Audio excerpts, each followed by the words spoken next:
உலகம் முழுவதும் உள்ள சன்லை தொலைக்காட்சி நேயர்களே, உங்கள் அனைவருக்கும் வணக்கம். இது நாட்டு மருத்துவம், நலம் தரும் மருத்துவம். எல்லோருக்கும் ஏற்ற பக்க விளைவுகள் இல்லாத, பாதுகாப்பான, பண செலவுகள் இல்லாத மருத்துவம். எளிய மருத்துவ குறிப்புகளை இந்த நிகழ்ச்சியிலே நாம் ஒவ்வொன்றாக பார்த்து பழகி பயன்பெற்று வருகின்றோம். இன்று சில மருத்துவ குறிப்புகளை நாம் தெரிந்து கொள்வோம். ஃபென்னல் என்று சொல்லக்கூடிய சோம்பு, ஃபெனுக்ரீக் என்று சொல்லக்கூடிய வெந்தயம், இரண்டும் நாம் சமையலுக்கு பயன்படுத்துகின்ற ஒன்று. இந்த ஃபெனுக்ரீக் என்கின்ற வெந்தயத்தை லேசாக வறுத்து எடுத்துக்கொண்டு, சோம்பையும் பச்சை வாடை போகும் அளவுக்கு வறுத்து எடுத்துக்கொண்டு, அதனோடு சுவைக்காக சிறிது உப்பு சேர்த்து வைத்துக்கொண்டு, ஒரு தேக்கரண்டி காலை, ஒரு தேக்கரண்டி மாலை என்று சுடுநீரோடோ மோரோடோ பருகி வருகின்ற பொழுது வயிற்று கோளாறுகள், வாயு கோளாறுகள், வயிற்று உப்புசம், வயிற்று வலி, செரிமான சீர்கேடுகள் இவற்றையெல்லாம் போக்குவது மட்டுமல்லாமல் மலச்சிக்கலை போக்குகிறது. சிறுநீரை தாராளமாக இறங்கச் செய்யக்கூடிய டயூரிட்டிக்காக இந்த வெந்தயமும் அதனோடு சேர்ந்த சோம்பும் உப்பும் நமக்கு பலன் தருகிறது என்பது உண்மை. அன்பான நேயர்களே, அகாலிபா இண்டிகா என்ற தாவர பெயராலே சொல்லப்பெறுவது குப்பை மேனி. இந்த குப்பை மேனி இலை சாறு 100 ml எடுத்து, அதனோடு சம அளவு நல்லெண்ணெய் சேர்த்து ஒரு சேர உறவாடும்படி கலந்து தைல பதத்திலே இறக்கி வடிகட்டி வைத்துக்கொண்டு, வாரம் ஒரு முறை அல்லது 2 முறை இந்த தைலத்தை கொண்டு தலைக்கு குளித்து வருகின்ற பொழுது தலை நீரேற்றம், தலை பாரம், மூக்கில் நீர் வழிதல் என்கின்ற நிலையிலிருந்து நமக்கு விடுதலை தரும். இதனாலே ஒற்றை தலைவலி, த மைக்ரைன் என்று சொல்லக்கூடிய ஒற்றை தலைவலி, கடுமையான இந்த தலைவலியினாலே ஏற்படக்கூடிய குமட்டல், வாந்தி, மயக்கம் இவற்றிலே இருந்தும் இந்த குப்பை மேனி நல்லெண்ணெய் தைலம் நமக்கு பயன் தரும் என்பதை சுட்டிக்காட்ட விரும்புகின்றேன். ஆலமரம் ஒரு அற்புதமான மரமாகி நிழல் தருகின்றது. ஃபிகஸ் பெங்கலென்சிஸ், ஃபிகஸ் பெங்கலென்சிஸ் என்ற தாவர பெயராலே சுட்டப்பெறுவது, பேனியன் ட்ரீ என்று ஆங்கிலத்திலே சொல்லப்பெறுவது.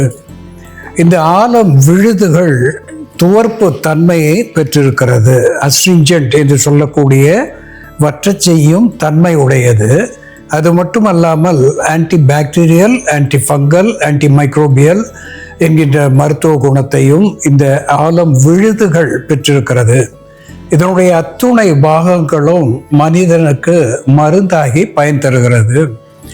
ஆலும் வேலும் பல்லு குருதி, நாலும் இரண்டும் சொல்லு குருதி என்று நம் தமிழ் சொல்லுகிறது. இந்த ஆலும் வேலும் என்று சொல்லுகின்ற பொழுது கருவேலம், இந்த கருவேலம் போலவே ஆலங்குச்சி, ஆலம் விழுது இவற்றினாலே பல் துலக்குவதனாலே பற்களுக்கு ஆரோக்கியம் கிடைக்கிறது. ஈறுகளிலே இருக்கின்ற தொல்லைகள் விலகி பற்கள் நலமடைகிறது, கெட்டி அடைகிறது. இதனுடைய விழுதுகளுடைய முனைகளிலே, விழுது விடுகின்ற பொழுது முனைகளிலே சற்று வெண்மையான முனையாக அது விளங்கும். அந்த முனைகளை மட்டும் சேகரித்து எடுத்து பாலிலிட்டு காய்ச்சி ஆண்கள் பருகுவதனாலே அவர்களுடைய ஸ்பெர்ம் கவுண்ட் என்று சொல்லக்கூடிய விந்துக்களின் எண்ணிக்கை, அதனோடு மோட்டிலிட்டி என்று சொல்லக்கூடிய விந்துக்களுடைய பயணத்தன்மை அதிகரிக்கும் என்பதையும் இங்கே நான் சுட்டிக்காட்ட விரும்புகின்றேன்.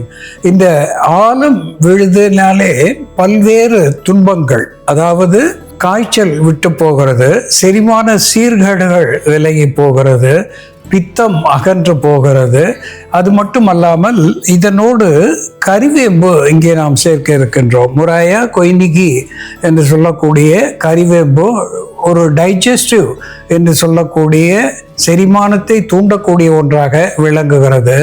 மைல்டு லாக்ஸேட்டிவ் என்கின்ற வகையிலே மலத்தை இழக்கக்கூடிய ஒன்றாக விளங்குகிறது. இதில் ரிச் அயோன் என்று சொல்லக்கூடிய இரும்பு சத்துவம் அதிகமாக இருக்கிறது, விட்டமின் சி செறிந்ததாக இருக்கிறது. இந்த கறிவேப்பிலையோடு ஆலம் விழுது சேர்ந்து எப்படி மருந்தாகிறது என்று செயல்முறையிலே பார்ப்போம், பாருங்கள். நேயர்களே, நாம இன்னைக்கு ஆலம் விழுத பயன்படுத்தி முடி உதிர்வை தடுத்து முடியின் வளர்ச்சியை தூண்டக்கூடிய ஒரு ஹேர் ஆயில் எப்படி தயார் பண்றதுன்னு பார்க்கலாம். இதற்கு தேவையான பொருட்கள்: ஆலம் விழுது, கருவேப்பிலை, நெல்லிவற்றல், வெள்ளை கரிசலாங்கண்ணி பொடி, தேங்காய் எண்ணெய்.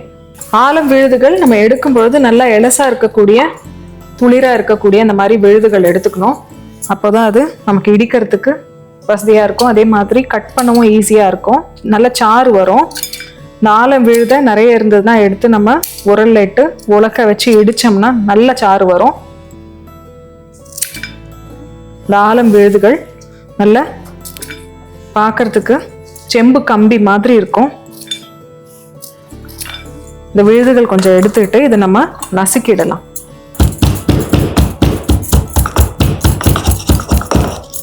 இந்த விழுதுகளை நம்ம லேசா நசுக்கி போட்டுக்கலாம். இதோட நம்ம தேங்காய் எண்ணெய் விட்டு காய்ச்சிடலாம்.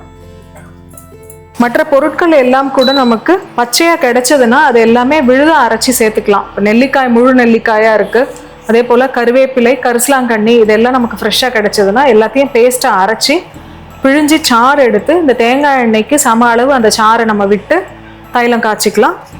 ஆலம் விழுது நம்ம இடிச்சு சாறு பிழியாம அப்படியே சேர்த்துடலாம். இப்போ இந்த ஆலம் விழுதை மட்டும் நம்ம சேர்த்து சிறு தீயில வச்சு தைலம் காய்ச்சிரும். நம்ம வெறும் தேங்காய் எண்ணெயில ஆலம் விழுது சேர்த்துருக்கோம், அவ்வளோதான். இந்த ஆலம் விழுதுல இருக்கக்கூடிய நிறம் எல்லாம் இதுல கொஞ்சம் இறங்க ஆரம்பிச்சிருக்கு. இந்த எண்ணெயை நல்லா காய்ச்சிட்டு அதுக்கப்புறம் நம்ம இந்த பொடியெல்லாம் சேர்க்க போறோம். இப்பவே நம்ம பொடியெல்லாம் சேர்த்தோம்னா அது தீஞ்சிடும், கருகிடும். அதனால நம்ம ஸ்டவ் ஆஃப் பண்ணதுக்கு அப்புறம் இந்த பொடியெல்லாம் சேர்க்க போறோம். இந்த ஆலம் விழுது முடி உதிர்வை தடுக்கக்கூடிய என்சைம்ஸை இன்ஹிபிட் பண்ணக்கூடிய ப்ராப்பர்ட்டி இருக்கிறதுனால ஆலம் விழுது நம்ம தொடர்ந்து தேங்காய் எண்ணெயில சேர்த்து தைலமா தலைக்கு தேய்ச்சிட்டு வரும் பொழுது முடி உதிர்வை தடுக்கும். அதே போல முடியின் வேருக்கு போஷாக்கு தரக்கூடிய மருந்தாவும் ஆலம் விழுது செயல்படும். முடி வளர்ச்சிக்கு தேவையான போஷாக்க அந்த ஹேர் ஃபாலிக்கலுக்கு கொடுக்கக்கூடிய மருந்தா ஆலம் விழுது இருக்கிறதுனால இது நம்ம எந்த ஹேர் ஆயில் நம்ம தயார் பண்ணாலும் அதோட ஆலம் விழுதை இடிச்சு போட்டு நம்ம ஹேர் ஆயில் தயார் பண்ணோம்னா நல்ல எஃபெக்டிவா இருக்கும். முடியில இருக்கக்கூடிய வறட்சி கம்மியாகும். அதே போல முடி நல்ல ஷைனிங்காகவும் இருக்கும். முடி உதிர்வுக்கு பல காரணங்கள் இருக்கலாம். ஹார்மோன் சேஞ்சஸ்ல இருந்து நமக்கு அயன் டெஃபிஷியன்சி அல்லது காப்பர் டெஃபிஷியன்சின்ட்டு பல டெஃபிஷியன்சினாலையும் வரக்கூடிய முடி உதிர்வுக்கு அதற்கான காரணங்கள் என்ன அப்படின்னு தெரிஞ்சு நம்ம உள்மருந்தாவோ அல்லது உணவாவோ நம்ம அதை எடுத்து சமன்படுத்தணும். அப்பதான் முடி உதிர்வு கண்ட்ரோல் ஆகும். நம்ம ஆயில் மட்டும் அப்ளை பண்ணோம்னா ஓரளவுக்கு தான் அது ஹெல்ப்ஃபுல்லா இருக்கும். இந்த ஆலம் விழுது நல்லா பொரிஞ்சு வருது. இதுல இருக்கக்கூடிய சத்துவம் எல்லாம் இதுல இறங்குற வரைக்கும் நம்ம இப்படியே வச்சிருக்கணும். வெயில் காலமா இருந்ததுன்னா தேங்காய் எண்ணெயில ஆலம் விழுதை நல்லா இடிச்சு போட்டு நம்ம வெயில்ல வச்சிடணும். ஒரு 5 நாட்கள் வெயில்ல வச்சு நம்ம எடுக்கும் பொழுது அதோட சத்துவம் எல்லாம் அதுல இறங்கி இருக்கும். அது ஸ்லோ ப்ராசஸா இருக்கும். அது இன்னும் எஃபெக்டிவா இருக்கும். தலைக்கு நல்லா குளிர்ச்சி தரக்கூடியதா இருக்கும். ஆலம் விழுது நல்லா பொரிஞ்சதும் நம்ம ஸ்டவ் ஆஃப் பண்ணிடலாம். இந்த எண்ணெயோட சூடு கொஞ்சம் கம்மியானதும் நம்ம மற்ற பொருட்கள் எல்லாம் சேர்க்கலாம். நெல்லி வற்றல் பொடி, கரிசலாங்கண்ணி பொடி, கருவேப்பிலை பொடி. நம்ம நெல்லி வற்றல், கருவேப்பிலை, கரிசலாங்கண்ணி, வெந்தயம் இதெல்லாமே உணவா பயன்படுத்திட்டு வந்தோம்னா ரெகுலரா சாப்பிட்டுட்டு வந்தாலே நம்ம முடி உதிர்வுக்கு காரணமான அந்த டெஃபிஷியன்சிஸ் எல்லாமே சரியாகும். இதெல்லாம் சேர்த்து நம்ம மிக்ஸ் பண்ணிட்டு இந்த எண்ணெயை அப்படியே வச்சிடணும். கொஞ்ச நேரம், ஒரு 2-3 மணி நேரம் அப்படியே வச்சுட்டு அதுக்கப்புறம் எடுத்து நம்ம இதை வடிகட்டிட்டு தலைக்கு ஹேர் ஆயிலா யூஸ் பண்ணலாம். இந்த எண்ணெயை தலையில தேய்ச்சி நல்லா மசாஜ் பண்ணிட்டு நம்ம விட்டுடலாம். தேங்காய் எண்ணெய்க்கு பதில் இதையே பயன்படுத்தலாம். இது குளியல் தைலமா பயன்படுத்தாம அன்றாடம் நம்ம தலைக்கு தேய்க்கக்கூடிய தைலமா பயன்படுத்துறது நல்லது. இந்த தைலம் இப்போ தயாராயிடுச்சு. இதை வடிகட்டிடலாம். ஆலம் விழுது நல்லா இந்த மாதிரி மொறுமொறுன்னு வர வரைக்கும் நம்ம தைலத்தை காய்ச்சணும். ஆலம் விழுது, கருவேப்பிலை, நெல்லி வற்றல், கரிசலாங்கண்ணி பொடி மற்றும் தேங்காய் எண்ணெய் சேர்ந்த இந்த தைலத்தை தினமும் நாம தலைக்கு தேய்ச்சிட்டு வரும் பொழுது முடி உதிர்வு கம்மியாகும். முடி வளர்ச்சியை தூண்டக்கூடிய ஒரு மருந்தாகவும் இது செயல்படும். அன்பான நேயர்களே, அச்சரம் புன்கிறந்தி யாவும் பயந்தோடும் அச்சமின்றி மேகமும் தீ ஆகுமே காண் என்று தேரையர் வெண்பா என்கின்ற நூலிலே ஆலமரத்தினுடைய பகுதிகள் எப்படி மருந்தாகிறது என்று சொல்லியிருக்கின்றார். இதனுடைய பழங்களும் சரி, பாலும் சரி, விழுதும் சரி ஒரு அற்புதமான அஸ்ட்ரிஞ்சன்ட் என்று சொல்லக்கூடிய மருந்தாகி புண்களை ஆற்றக்கூடியதாக, கிரந்தி புண்கள் என்று சொல்லக்கூடிய பல கண்கள் வைத்து புண்களாகி எரிச்சல் வலி தரக்கூடிய புண்களை கூட ஆற்றக்கூடிய தன்மை புறமருந்தாகவும் உள்மருந்தாகவும் அந்த ஆலம் விழுது நமக்கு பயன் தருகிறது. அதனோடு இதனாலே பல் துலக்குவதனாலே பற்களுக்கு ஈறுகளுக்கு நலம் காண்கிறது, பற்கள் பலம் தெரிகின்ற ஒரு நிலையை இது தருகிறது. மேக நோய்கள் என்று சொல்லக்கூடிய ஒழுக்கு, அதாவது வெள்ளை ஒழுக்கு, லுகேரியா, கொனேரியா என்கின்ற இருவித ஒழுக்கு, நீர் இழிவு என்று சொல்லக்கூடிய சர்க்கரை நோயாளிகளுக்கு அதிகமாக காணப்படுகின்ற சிறுநீர் வெளியேறுகின்ற நிலை, இப்படி ஒழுக்குகளை நிறுத்தக்கூடிய ஒன்றாக இந்த ஆலமரத்தினுடைய விழுதும் சரி பட்டையும் சரி ஒரு தோற்பியாகி இந்த ஒழுக்குகளை நிறுத்தக்கூடிய ஒன்றாக திகழ்கிறது. இங்கே ஆலமரத்தினுடைய விழுதோடு முறையா கொய்னிகி என்று சொல்லக்கூடிய கறிவேப்பிலை, எக்லிப்டா அல்பா என்று சொல்லக்கூடிய கரிசாலை, அதனோடு பிலாந்தஸ் எம்பெலிகா என்று சொல்லக்கூடிய நெல்லி வற்றல், இவற்றை சேர்த்து எண்ணெயிலிட்டு ஒரு தைல பதமாக காய்ச்சி வைத்திருக்கின்றோம். இதை அன்றாடம் தலைக்கு நன்றாக மசாஜ் செய்து தடவி வருவதனாலே தலைமுடி என்பது கொட்டுவது நிற்கும். புதிய தலைமுடி 2-3 மாதங்களிலே நன்கு வளர ஆரம்பிக்கும். செழித்த முடியும் கருத்த முடியும் அடர்த்தியான முடியும் இந்த எண்ணெயினாலே நாள்பட நமக்கு உருவாகும் என்பதை இங்கே சுட்டிக்காட்ட விரும்புகின்றேன்.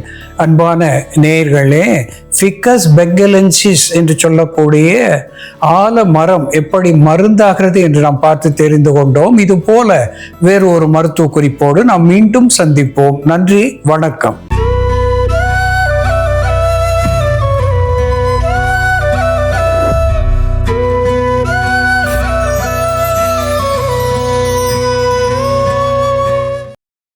இன்னும் பல வீடியோக்களை காண சன் லைஃப் சேனலை சப்ஸ்கிரைப் பண்ணுங்க.